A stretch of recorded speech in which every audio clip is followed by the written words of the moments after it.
Kita sebenarnya kita berada dalam kerajaan.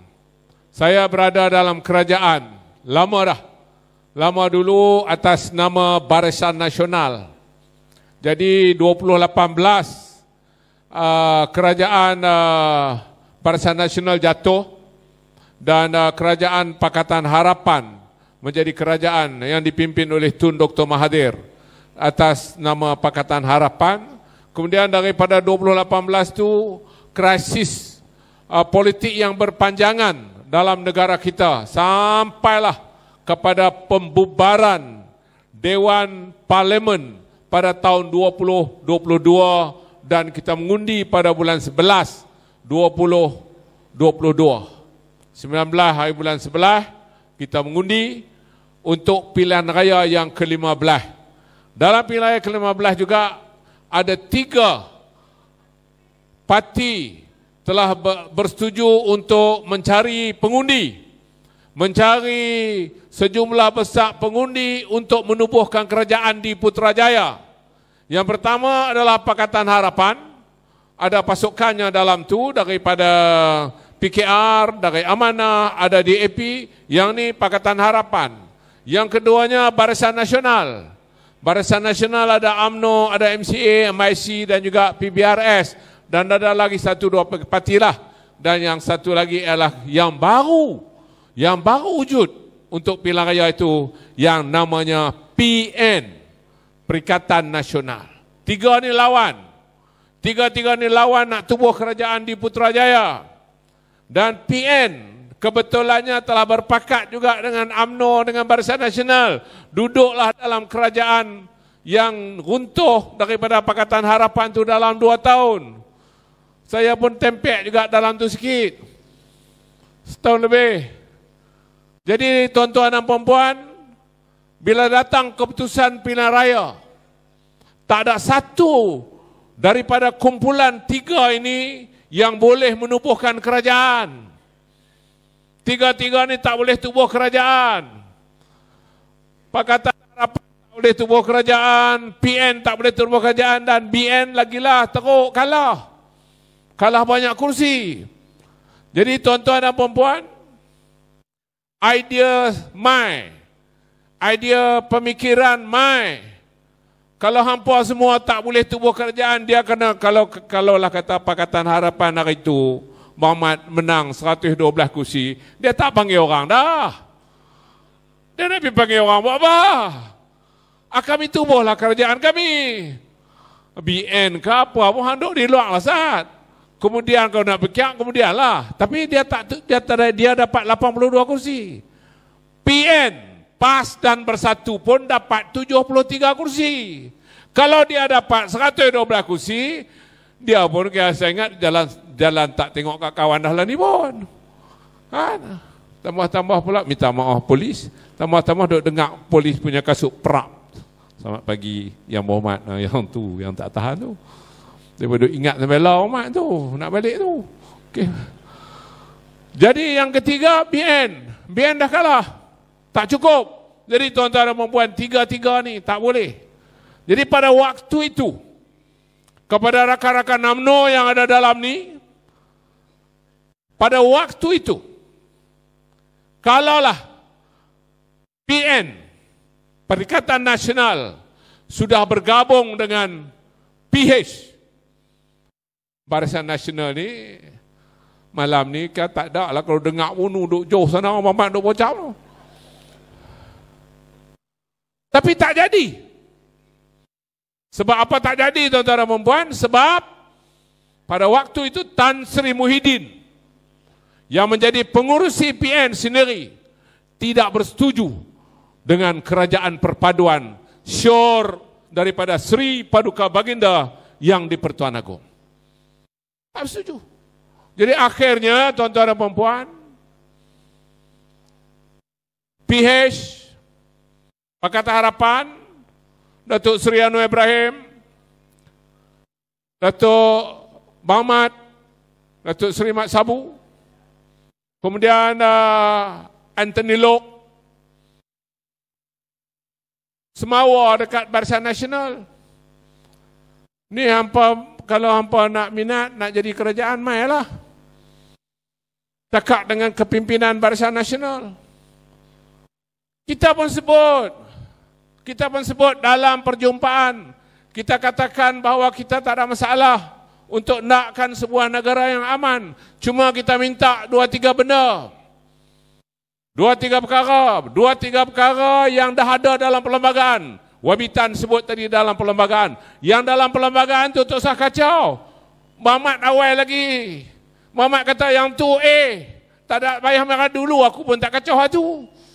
Kemudian Datuk Seri Anwar sendiri pun kata yang tu tak ada ganggu.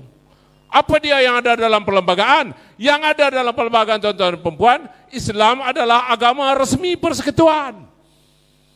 Memang dah ada dalam perlembagaan. Agama-agama lain boleh diamalkan oleh kaum masing-masing. Yang kedua, bahasa Melayu adalah bahasa kebangsaan. Memang bahasa Melayu bahasa kebangsaan. Dan yang ketiganya, dia tulis dalam itu hak istimewa Melayu dan Bumiputera. Hak istimewa Melayu dan Bumiputera itu ada dalam perlembagaan. Contoh saya ambil di sini. Yang ni pun ada hari ini di AP ada dalam kerajaan. Di AP pun tak kacau. Contoh saya ambil Risda. Risda ditubuhkan, tuan-tuan dan perempuan, oleh almarhum Tun Razak yang namanya dulu Rida. Risda tu kemudiannya untuk pekebun-pekebun kecil ni ada apa dalam tu? Ada bantuan tanam semula. Nih kita di sini, saya mai pada Padang Terap, orang di Sungai Tiang, orang di Bukit Lada, semua kita ni adalah ahli pekebun kecil dalam Risda lah. Ambil tanam semula. Ambil tanam semula itu sebenarnya, tuan-tuan dan perempuan, termasuk dalam perlembagaan hak istimewa Melayu. Bagi tau. Ada tanah berapa kelong? Ada tanah 12 kelong. Geran hang, nama hang pergi daftar di Risda, hang ambil duit tanam semula. Tanam semula tu bagi. Jadi tuan-tuan dan perempuan, yang itu yang ketiga, dan yang akhirnya adalah mempertahankan 9 raja-raja Melayu. Yang itu dipersetujui. Dan itulah saya ingat akhirnya kita bersetuju. Kita bersetuju dengan apa yang disebut oleh pemimpin Perikatan Nasional, ada pemimpin Pakatan Harapan. Kemudian ada juga lah pergi berunding belah sana. Hak belah sana tak jadi. Jadi akhirnya kita bersetuju dengan Pakatan Harapan. Dan tuan-tuan dan perempuan, di tubuh kerajaan, pimpinan yang amat berhormat Datuk Seri Anwar Ibrahim hari ini dah 7 bulan. Dah berjalan dah kerajaan ni. Dan bila kita berjalan ni, tuan-tuan, nak main di depan kita dalam 2 bulan lagi ni pilihan raya negeri. Maknanya BN Pakatan Harapan nak lawan dengan PN. Bila kita nak bersungguh dalam soal ini, tuan-tuan dan perempuan, kita tak boleh main-main. Saya bersetuju dengan salah seorang penceramah tadi, bila kita main dekat sini, kita bukan nak main, kita nak masuk dalam pilihan raya. Bila kita nak masuk pilihan raya, kalau yang hari tu, yang 2022 tu, mereka sedang mencari kerajaan persekutuan. Tapi kali ini bukan nak cari kerajaan persekutuan. Kerajaan persekutuan dah ada dah. Namanya adalah kerajaan perpaduan. Pimpinan Datuk Seri Anwar Ibrahim. Yang jadi kerajaan itu adalah daripada PH dan Barisan Nasional. Datuk Seri Zahid jadi timbalan. Dan ada menteri daripada UMNO, ada menteri daripada Amanah, ada menteri daripada DAP dan ada menteri daripada PKR. Campur lagi kawan-kawan kita di Sabah, parti-parti di Sabah dan parti-parti di Sarawak. Jadi campur satu negara, 19 buah parti yang ada dalam kerajaan perpaduan hari ini, tuan-tuan. 19 parti, bukan sikit. Jadi sebab tu hari ini, tuan-tuan dan perempuan, di Kedah ni kita nak pergi pada pilihan raya. Dan kita kena menang.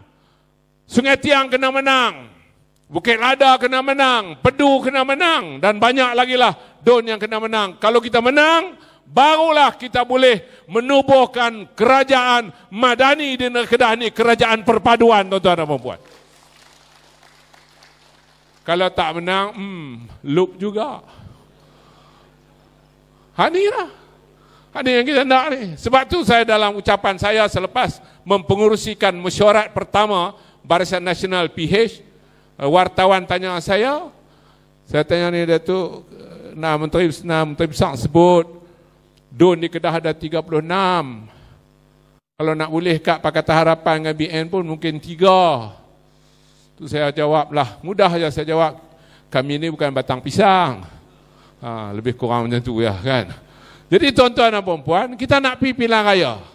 Jadi bagaimana kita nak tengok siapa dia yang kita nak tengok? Kita tak kata apa-apa. Yang kita nak hari ini adalah sebuah kerajaan. Saya duduk dalam kerajaan. Saya pernah menjadi menteri, saya pernah menjadi menteri besar Kedah pun.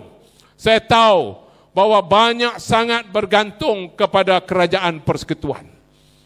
Sama ada kamu nelayan, sama ada kamu pesawah padi, sama ada kamu penoreh getah, sama ada kamu penanam kelapa sawit, ataupun sama ada kamu menjadi pekerja kilang di selatan negeri Kedah, di Kulim, High-Tech Park, di Sungai Petani, di Tikam Batu, di Gurun, kawasan-kawasan perindustrian, kita bergantung pada kerajaan persekutuan. Itu dalam perindustrian, dalam pelancongan di Langkawi, kita bergantung kepada kerajaan persekutuan. Kolaborasi, kerjasama antara negeri dan persekutuan sangatlah perlu tuan-tuan dan puan-puan. Tak boleh kita main lak, kita tak boleh main melawak. Cakap-cakap, sorry lah itu melawak saat. Tak boleh lagu tu. Ni nak buat kerja. Apa yang Kedah nak buat, apa yang persekutuan nak buat, kita campur dua-dua, barulah jadi kerja, barulah boleh rakyat merasai. Saya duduk ketak ni. Dalam Parlimen Padang Terap tu, yang saya punya tu ada sebuah taman industri ni yang namanya Kedah Rubber City. Itu kerajaan persekutuan punya. Tapi konkarannya, kebersamaannya ada. Sebab kerajaan negeri kena selesaikan beberapa perkara yang melibatkan tanah dan juga pengambilan tanah untuk bekalan elektrik. Dan kalau tak buat yang tu, tak boleh mai. Pelabur nak mai untuk kelang industri, tapi tak boleh mai. Jadi sebab tu tuan-tuan dan puan-puan, saya setuju dengan kata Datuk Dr. Ismail tadi, bahawa kalih biarlah sama. Kalih bagi sama. Kalih bagi sama, bahasa mudah lah. Kalih bagi sama. Jadi tuan-tuan dan puan-puan, saya berharap bahawa kita di Pendang ni, ataupun khususnya di Sungai Tiang ni, orang Bukit Lada pun ada duduk sebelah ni, orang Bukit Lada pun ada, orang Pedu pun ada, yang mai, kita harap kita dapat fikir. Ini bukan soal ada orang akan bawa elemen tuan-tuan dan puan-puan. Ada orang bawa UMNO ni, dia pergi jauh dah, dia pergi berkawan. Dia pergi berkawan dengan Pakatan Harapan. Apa salahnya dalam sebuah negara demokrasi yang dah mencapai 65 tahun merdeka, ada masanya tuan-tuan dan puan-puan, kita terpaksa beralah, ada masanya kita terpaksa beralih, dan ada masanya kita telah berjalan menuju ke persimpangan yang lain. Sebab apa? Sebab demi sebuah negara, membina sebuah negara bangsa. Ini bukan soal main-main. Ini bukan soal kecil-kecilan. Ini soal besar. Membina sebuah negara bangsa. Kita akui dalam negara ini majoriti Melayu, diikuti oleh kaum Cina, India, rakan-rakan Siam, ada lagi Kadazan, Dusun, Dayak, Murut di negeri Sabah dan Sarawak. Jadi semua ini dalam pelbagai kaum. Tuan-tuan, kita sedar negara ini pelbagai kaum, tetapi dominasinya tentulah datang daripada bangsa yang majoriti yang namanya Melayu. Terima kasih kepada penganjur. Mudah-mudahan kalih bagi sama ini tuan-tuan dan puan-puan jadi buah mulut kita kepada Tok Wan, kepada anak, kepada cucu cicit yang boleh mengundi, bahawa kita bawalah kalih bagi sama. InsyaAllah kita boleh mencapai kemenangan pada bulan 7 atau awal bulan 8 nanti. Sekian, wabillahi taufiq wa hidayah. Wassalamualaikum warahmatullahi wabarakatuh.